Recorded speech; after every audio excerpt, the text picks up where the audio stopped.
میں اس طرح کی یہ باتیں ہم بہت بڑا بہت نقصان ہے.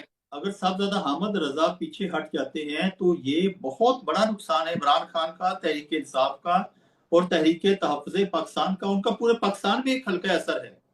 دیکھیں یہ بات پر وہی میں عرض کرتا چاہ رہا ہوں کہ ہمیں نا دیکھیں یہ فیصلے انہوں نے کر رہے ہیں.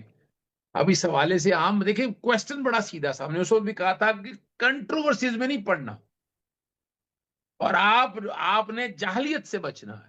ضرورت نہیں ہے کہ آپ اس معاملے کو لے کر چلیں. کیا کس سے بحث کرنی ہے؟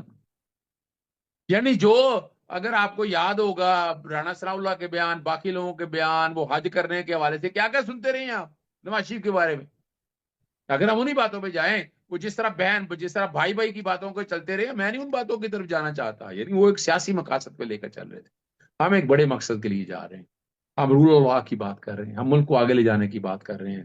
ٹھیک ہے نا جی. اور تو اس لیے میری گزارش یہی ہوگی محمود اچکزئی صاحب سے بھی، تحریک تحفظ آئین پاکستان کے حوالے سے بھی، کہ ان کا وظیفہ بالکل منظور نہ کیا جائے، وظیفہ ریجیکٹ کیا جائے.